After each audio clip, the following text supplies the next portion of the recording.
SIR के तहत कुछ वोट काटे गए हैं, मुख्यमंत्री रोजगार योजना के तहत पैसे बांटे गए हैं। क्या कांग्रेस अपनी हार पर मंथन करेगी? क्या कांग्रेस अपनी हार से कुछ सीखेगी? आने वाले चुनावों में कांग्रेस का प्रदर्शन कैसा रहेगा? क्या कांग्रेस आंखें बंद करके बैठना चाहती है? क्या सिर्फ एसआईआर पर अपनी गलती का ठीकरा फोड़ना चाहती है? बिहार में कांग्रेस की फजीहत हुई है, हार नहीं हुई। बिहार की जनता ने जो जनादेश दिया है उसका अपमान कर रही है, उसकी बेइज्जती कर रही है। एक दूसरे को गोली मारने की बात हुई है। पप्पू यादव बाहर आके कहते हैं कि ऐसा कुछ नहीं हुआ। कांग्रेस को ये दिखाई नहीं दिया कि बीच चुनाव में राहुल गांधी कहाँ चले गए थे। कांग्रेस को ये दिखाई नहीं दिया कि सीट बंटवारे पे आखिर क्या बात आरजेडी के साथ हुई। बीजेपी वाले भी कह रहे हैं कि राहुल गांधी हमारे स्टार प्रचारक हैं, राहुल गांधी जहाँ जहाँ जाएंगे वहाँ वहाँ हम लोग जीतेंगे। राहुल गांधी कहाँ से जननायक बन गए? राहुल गांधी के नेतृत्व में कांग्रेस कितनी बार जीती है? राहुल गांधी हाइड्रोजन बम फोड़ रहे थे, जो राहुल गांधी एटम बम फोड़ रहे थे, उसका क्या हुआ?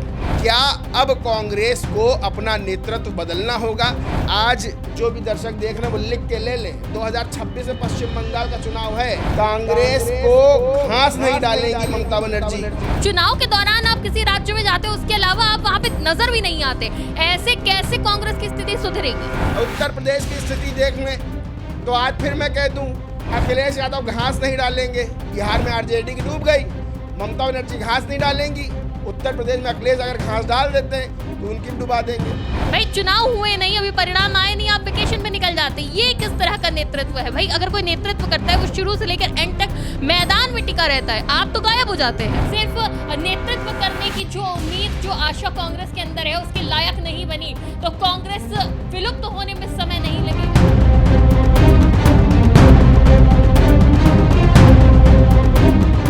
बिल्ली जब दूध चुरा कर पीती है तो वो अपनी आंखें बंद कर लेती है और सोचती है कि उसे कोई देख नहीं रहा है। कुछ ऐसा ही हाल इस वक्त कांग्रेस का भी है।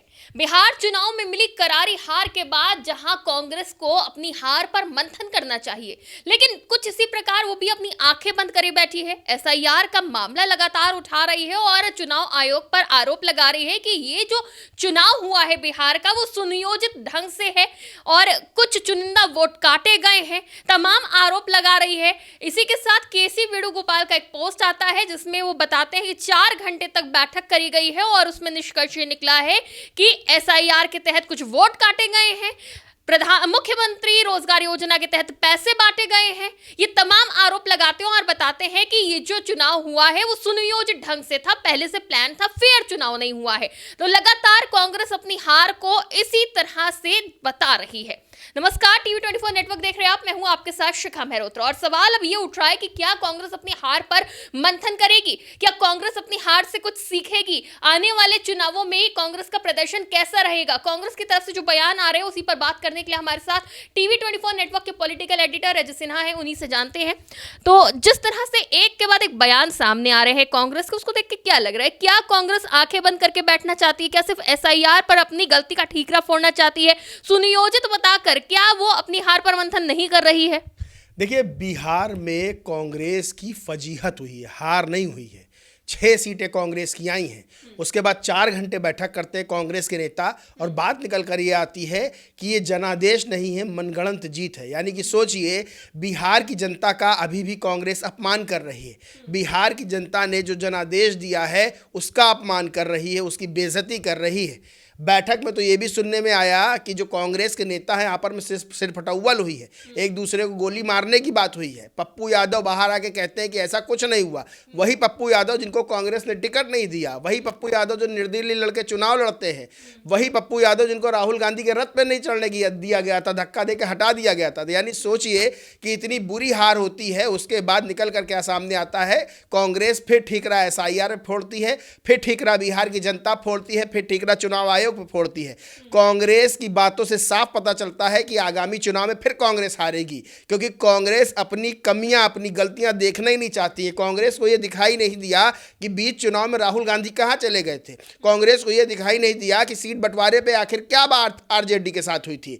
कांग्रेस को यह दिखाई नहीं दिया कि तेजस्वी यादव को जब सीएम फेज घोषित किया जाता है तब राहुल गांधी कहां नदारत थे। कांग्रेस को यह दिखाई नहीं दिया कि बीच चुनाव जो छोड़ा था बिहार में उसका ये परिणाम मिला है। कांग्रेस कांग्रेस को ये दिखाई नहीं दिया कि 1 दर्जन लगभग सीटों पर फ्रेंडली फाइट होती है, उसका असर क्या रहा। कांग्रेस को ये दिखाई नहीं दिया कि AIMIM जब कह रही थी हमें शामिल कर लो तो उसे तो बी टीम बता के दरकिनार कर दिया। तो आप ये देखिए कि हार के बाद कांग्रेस ने क्या सीखा, कांग्रेस ने कुछ नहीं सीखा। और अगर कांग्रेस इसी तरह चलती रही तो अब तो बीजेपी वाले भी कह रहे हैं कि राहुल गांधी हमारे स्टार प्रचारक हैं, राहुल गांधी जहां जहां जाएंगे वहां वहां हम लोग जीतेंगे। और कांग्रेस इसी मूल भावना के साथ आगे बढ़ रही है। कांग्रेस कह रही कि हम अपनी गलतियां नहीं देखेंगे, हार रहे तो हार रहे, लेकिन राहुल गांधी जननायक है। भाई किसने बना दिया जननायक? राहुल गांधी कहां से जननायक बन गए? राहुल गांधी के नेतृत्व में कांग्रेस कितनी बार जीती है? राहुल गांधी ने कौन सा ऐसा परचम लहरा दिया है? राहुल गांधी हमेशा जाति की बात करते हैं, हमेशा जातिगत राजनीतिक बात करते हैं, कभी सेना को लेकर सवाल खड़े करते हैं कि सेना में 10% उच्च जातियों का जो है वर्चस्व कायम है। कभी राहुल गांधी कहते हैं कॉर्पोरेट सेक्टर में दूसरी पिछड़ा अल्पसंख्यक दलित और आदिवासी लोगों को नौकरी मिलती। आखिर आंकड़े दे कौन रहा है? और जो राहुल गांधी हाइड्रोजन बम फोड़ रहे थे, जो राहुल गांधी एटम बम फोड़ रहे थे, उसका क्या हुआ? दरअसल जब आप अपनी गलतियों को, जैसा कि आपने बिल्ली वाला उदाहरण दिया, यही होता है कि सावन के अंधे को सब हरा हरा दिखता है। हम अपनी आंखें बंद कर ले तो सोचे इस पूरी दुनिया अंधी हो गई, उसको कुछ नहीं दिखाई दे रहा है। लेकिन कांग्रेस अगर इस चीज से बाहर नहीं आती है तब कांग्रेस का यही हाल होगा जो बिहार में हुआ। और सबसे बड़ी बात यह है, सबसे बड़ा सवाल यह है कि क्या अब कांग्रेस को अपना नेतृत्व बदलना होगा? क्या अब कांग्रेस को दूसरे नेताओं को आगे लाना होगा? क्या अब कांग्रेस को वो सोच हटानी होगी जो वो सोच लेके चलती है कि सारे क्षेत्रीय दल हमारे नीचे काम करें? जी बिल्कुल, देखिए अपनी सोच नहीं बदलेंगे, अपने सपनों की दुनिया से बाहर नहीं आएंगे, लेकिन उन्हें जो क्षेत्रीय दल है उनका नेतृत्व करना है। बिहार में भी कहीं ना कहीं यही चीज देखने को मिली, उनको बराबरी का दर्जा चाहिए था, लेकिन जो उनका प्रदर्शन है वो आरजेडी से बहुत कम था। और वो बिहार के परिणाम ने साबित भी कर दिया है। जिस भी राज्य में चुनाव होता है वहां गठबंधन के लिए सबसे पहली शर्त यही होती है कि बराबरी की सीटें चाहिए होती हैं, लेकिन अपने प्रदर्शन में सुधार नहीं। तो ऐसे सपनों की दुनिया में रहकर बराबरी की सीटें पाकर, और सबसे बड़ी बात यह है कि चुनाव के दौरान आप किसी राज्य में जाते हो, उसके अलावा आप वहां पे नजर भी नहीं आते, ऐसे कैसे कांग्रेस की स्थिति सुधरेगी? देखिए कांग्रेस क्या चाहती है कि कहीं भी चुनाव हो हम नेतृत्व करें। बिहार में क्या हुआ कि कांग्रेस की नैया डूबी, आरजेडी और तेजस्वी यादव की नैया भी डूब गई। आरजेडी 25 सीटों पर, कहा महागठबंधन कह रहा था कि हम पूरा तूफान ला देंगे, 25 सीटें आरजेडी की आई। तेजस्वी यादव का सपना मुख्यमंत्री बनने का चकनाचूर हो गया, वो उस स्थिति में भी नहीं है कि कहीं तय तोड़ कर पाए। अब बात हो रही है कि कांग्रेस के नेता उदित राज का बयान आज का बताएं, लेटेस्ट बयान। उदित राज बड़े कांग्रेस के चहेते नेता हैं, ये बात अलग है कि बीजेपी में भी कभी थे, बीजेपी ने उन्हें सांसद बनाया था। उदित राज कहते हैं कि पश्चिम बंगाल में ममता दीदी को कांग्रेस के पीछे पीछे चलना चाहिए, राहुल गांधी के पीछे पीछे चलना चाहिए, और जितने भी क्षेत्रीय फोर्सेस हैं यानी कि क्षेत्रीय दल हैं, सब कांग्रेस और राहुल गांधी को अपना नेता मान ले। आज मैं बता रहा हूं इस वीडियो के जरिए, आज जो भी दर्शक देख रहे हैं वो लिख के ले लें, 2026 में पश्चिम बंगाल का चुनाव है। कांग्रेस को घास नहीं डालेंगी ममता बनर्जी, टीएमसी गठबंधन नहीं करेगी, और अगर करने के मूड में आती है और कांग्रेस जरा सा चूं-चां करती है कि हमको इतनी सीटें, आप देखिएगा कांग्रेस कहाँ चुनाव लड़ेगी, ममता बनर्जी कहाँ चुनाव लड़ेंगी। सीधे तौर पर लोकसभा चुनाव में इंडिया अलायंस बना, पश्चिम बंगाल में इंडिया अलायंस की स्थिति ये थी कि कांग्रेस और टीएमसी अलग अलग चुनाव लड़ी। टीएमसी के प्रत्याशी इरफान पठान के भाई यूसुफ पठान ने तब के प्रदेश अध्यक्ष कांग्रेस के उनको हरा दिया। यानी कि ममता बनर्जी ये जानती है कांग्रेस हमारे फायदेमंद नहीं है, नुकसानदेह है, हम क्यों उसको साथ में ले। अब उदित राज बात करते हैं, हाँ उत्तर प्रदेश में 27 चुनाव है। अब उदित राज जो कह रहे हैं तो सीधा संदेश ये देने की कोशिश कर रहे हैं कि अखिलेश यादव राहुल गांधी के पीछे पीछे चुनाव लड़े। अब उत्तर प्रदेश की स्थिति देख लें तो आज फिर मैं कह दूं अखिलेश यादव घास नहीं डालेंगे। कांग्रेस अगर समाजवादी पार्टी के साथ, समाजवादी पार्टी के कहे अनुसार लड़ती है, अखिलेश के कहे अनुसार लड़ती है, तब तो ठीक है, नहीं तो फिर कांग्रेस यहाँ अकेले ही चुनाव लड़ेगी। और कांग्रेस जो 6 सीटें जीत गई थी उत्तर प्रदेश में लोकसभा चुनाव के दौरान, वो उसका रिजल्ट देख के कांग्रेस सोचे कि हम विधानसभा में कुछ झंडे गाड़ देंगे, तो ऐसा कुछ होने वाला नहीं है, क्योंकि यहाँ पहले ही से सपा बसपा और बीजेपी हैं। तो क्या सीखना है? देखिए कोई हारता है कोई बहुत बड़ी बात नहीं है, चुनाव है, हार जाता है, परीक्षा है, फेल हो जाता है। उससे हमने सीखा क्या? अगर हम परीक्षा में फेल होने के बाद सीख लेते कि हमने इस क्वेश्चन का आंसर ये गलत दिया था, अब कि हम ऐसे नहीं वैसे लिखेंगे, तब तो आदमी के चांस होते कि पास हो जाए या टॉप कर जाए। लेकिन उसने कहा लिखा तो हमने सही था, एग्जामिनर ही गलत है। फिर वो लिख के आएगा तो फिर दूसरा कोई एग्जामिनर आएगा, जब फेल करेगा तो आप कहेंगे फिर एग्जामिनर गलत है। तो आप ऐसे लगातार फेल होते रहेंगे। जब एक बार फेल होते रहेंगे तो फिर आप पढ़ाई छोड़ देंगे क्योंकि आप लायक ही नहीं थे उसके। तो कांग्रेस की यही स्थिति है। कांग्रेस अगर सीख जाती है तो ठीक है, और नहीं सीखती है तो फिर ऐसे ही राहुल गांधी के नेतृत्व में बीजेपी को हराती रहेगी। एग्जामिनर नहीं, क्वेश्चन पेपर को भी गलत बताया जाता है। क्वेश्चन पेपर भी गलत। कांग्रेस की नजर में सिर्फ राहुल गांधी सही है, बाकी सब कुछ गलत है। राजनीति को समझना होगा शिखा जी। राजनीति की मांग क्या है? आज देश की जनता की मांग क्या है? आप जो राजनीतिक ढर्रा अपनाए हैं, जो राजनीतिक मुद्दा लेके चल रहे हैं, क्या आपका उससे भला होगा? अभी तक तो नहीं हुआ। अगर नहीं भला होगा तो भैया दूसरा ट्रैक अपनाओ। उसी ट्रैक पे चलोगे तो हार का सामना करना पड़ेगा। खुद की लुटिया डूबेगी, जो आसपास के बेचारे क्षेत्रीय दल हैं उनकी भी डूबेगी। बिहार में आरजेडी की डूब गई, ममता बनर्जी घास नहीं डालेंगी। उत्तर प्रदेश में अखिलेश अगर घास डाल देते हैं तो उनकी भी डुबा देंगे। मतलब कुल मिलाकर अब ये सबको साफ साफ नजर आ रहा है कि कांग्रेस ने किस तरह का प्रदर्शन किया, उसके बाद भी वो किसी तरह का बदलाव नहीं ला रही है। अब धीरे धीरे राजनीतिक दलों को भी समझ में आ रहा है कांग्रेस से दूरी कितनी जरूरी है। भले ही केंद्र में अगर दूसरी बड़ी पार्टी है, लेकिन वो वर्चस्व नहीं बचा है कांग्रेस का। राज्यों में भी वो वर्चस्व खो रही है कांग्रेस अपने बयानबाजी से, अपने मुद्दों से, गलत मुद्दों के चयन से। लगातार कांग्रेस खुद भी डूब रही है और जिस पार्टी के साथ आती है उसको डुबाने के लिए आती है, बीच में गायब भी हो जाती है कि हमारे सिर पे ठीकरा ना फूटे। सबसे बड़ा उदाहरण तो ये देखने को मिला कि वेकेशन में निकल जाते हैं। भाई चुनाव हुए नहीं, अभी परिणाम आए नहीं, आप वेकेशन में निकल जाते हैं। ये किस तरह का नेतृत्व है? भाई अगर कोई नेतृत्व करता है वो शुरू से लेकर एंड तक मैदान में टिका रहता है, आप तो गायब हो जाते हैं। तो बीजेपी वाले पूछ रहे हैं कि ये कहाँ जाते हैं वेकेशन करने, ये कहाँ छुट्टियां मनाने चले जाते हैं? बताएं कौन से आधिकारिक दौरे पर जाते हैं? प्रधानमंत्री नरेंद्र मोदी कहीं जाते हैं तो कांग्रेस वाले कहते हैं कि देखो ये विदेश टूर पे गए।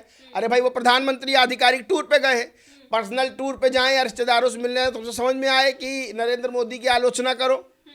भाई उनका वो जाते हैं आधिकारिक टूर पे जाते हैं, वहाँ उनका सम्मान किया जाता है, वहाँ मीटिंग करते हैं। राहुल गांधी कहाँ जाते हैं? कौन से आधिकारिक टूर पे जाते हैं? खैर राहुल गांधी कहीं भी जाएं, उनकी निजी जिंदगी है, वो घूमते रहे ऐसे ही देश विदेश, हमारी भी शुभकामनाएं हैं। लेकिन कांग्रेस एक राजनीतिक दल है भाई, कुछ जनता की तो आशाएं कांग्रेस से हैं। कुछ तो ये कैसी गंभीरता कि परिणाम आए नहीं और आप गायब हो गए। बीच चुनाव आप एसआईआर का मुद्दा खूब उठा रहे थे, फिर एसआईआर का मुद्दा क्या बिहारी छोड़कर आप गायब हो जाते। ऐसे में कोई कैसे आपको अपनी नेतृत्व की डोर दे देगा? जिस राज्य में कोई पार्टी मान ले पश्चिम बंगाल में ममता बनर्जी वहां पे मजबूत है, वहां पे भारतीय जनता पार्टी को भी चुनौती का सामना करना पड़ता है उनसे टक्कर लेने के लिए। वहां पे ममता बनर्जी आपका नेतृत्व क्यों स्वीकार करेंगे? इस तरह की जो बयानबाजी है वो साफ तौर पर दिखा रही है कि अब कांग्रेस को न सिर्फ अपनी राजनीति पर काम करने की जरूरत है बल्कि अपने बयानबाजी पे भी काम करने की जरूरत है। देखिए कांग्रेस के नेता ये चाहते हैं ना, कांग्रेस के नेता चाहते हैं कि ममता बनर्जी उनका नेतृत्व स्वीकार करें, क्योंकि कांग्रेस के नेताओं के लिए राहुल गांधी जननायक है। तो जननायक है तो जननायक वाली भूमिका निभा रहे हैं, जहां जाते हैं वहां हार हो जाती है। पश्चिम बंगाल में मैंने कहा कि ममता बनर्जी नहीं मानेंगी राहुल गांधी जननायक है। अभी इससे मांग भी उठ रही है अब तो कि राहुल गांधी को जननायक बनाया किसने, कहां से जननायक हो गए? क्या लग रहा है 27 तक कांग्रेस की क्या स्थिति देखने को मिलेगी? क्योंकि पश्चिम बंगाल में अभी आप बता रहे हैं और यूपी में भी वही होगा, गठबंधन दूर दूर तक नजर नहीं आ रहा है और गलती से गठबंधन हो गया और एक बार फिर समाजवादी पार्टी हार गई, तो उसके बाद कांग्रेस का क्या हाल दिख रहा है? देखिए कांग्रेस के 2-4 नेता हैं उत्तर प्रदेश के अंदर जो अपने आप को बहुत बड़ा नेता और गांधी परिवार का बड़ा खास समझते हैं। वो समाजवादी पार्टी को खूब निशाने पर लेते हैं, खूब निशाने पर समाजवादी पार्टी को लेते हैं। कहते हैं समाजवादी पार्टी ये ना समझे कि कांग्रेस को बैसाखी की जरूरत है, कांग्रेस अपने आप बिना बैसाखी फुटबॉल खेलती है। तो 27 में अगर फुटबॉल खेलना चाहेगी तो अकेले खेलेगी, वरना समाजवादी पार्टी अखिलेश यादव कहेंगे अगर हमारे साथ खेलना है तो भैया ऐसा है जहां हम खड़ा करें वहीं खड़े हो जाना, और अगर नहीं खड़े होते हैं तो फिर अपना फुटबॉल खेलेगी। बाकी राहुल गांधी तो जननायक ही हैं, उन्होंने तो कांग्रेस को जीत दिलाने का दारोमदार अपने मजबूत कंधों पे उठाया ही है। अभी एसआईआर का चल रहा है, जब देश में एसआईआर का सारा सिस्टम देखिए, पहले ईवीएम का चलता था, बाद में चुनाव आयोग की भूमिका ईवीएम को लेकर संदिग्ध हुई कांग्रेस की विपक्षियों की नज़र में। बाद में दूसरा मुद्दा आया, अब एसआईआर का मुद्दा है, वोट चोरी का मुद्दा है। जब ये मुद्दा सब SIR खत्म हो जाएगा उसके बाद एक और मुद्दा आएगा। यानी कि हम तो ये देखेंगे कि अपनी हार का ठीकरा फोड़ना किस पे है, तो वही काम कर रहे हैं। अगर सुधर गए, देखिए कांग्रेस बड़ी पार्टी है, देश की सबसे पुरानी पार्टी है, एक समय पूरे देश में उसी की सरकार थी, लेकिन अगर सुधर गए तो ठीक है, अपनी गलतियां समझ गए तो ठीक है, और नहीं तो फिर राहुल गांधी जननायक हैं। बहुत बहुत शुक्रिया। तो देखिए सीधे तौर पर यह साफ है कि कांग्रेस को अपनी रणनीति पर काम करने की जरूरत है, और अभी भी अगर कांग्रेस नहीं जागी, सही मुद्दों का चयन नहीं किया, सिर्फ नेतृत्व करने की जो उम्मीद, जो आशा कांग्रेस के अंदर है उसके लायक नहीं बनी, तो कांग्रेस विलुप्त होने में समय नहीं लगेगा। क्योंकि कई ऐसी राजनीतिक पार्टियां रही हैं जो बहुत तेजी से उभरी और बहुत तेजी से गायब भी हुई हैं। कांग्रेस देश की दूसरी सबसे बड़ी पार्टी जरूर है, लेकिन अगर राजनीति में बने रहना है, अपने स्तर को बरकरार रखना है और पहले नंबर पर आना है, तो उसके लिए काफी चुनौतियां हैं और अपने आप को निखारना पड़ेगा, उस आग में तपना पड़ेगा। जैसे सोना तप के ही निखरता है, वैसे कांग्रेस को भी संघर्ष करना पड़ेगा, उसके बाद ही वो लौट पाएगी, वरना अस्तित्व गायब होने में समय नहीं लगेगा। फिलहाल के लिए इतना ही। आप देखते रहिए TV 24 नेटवर्क।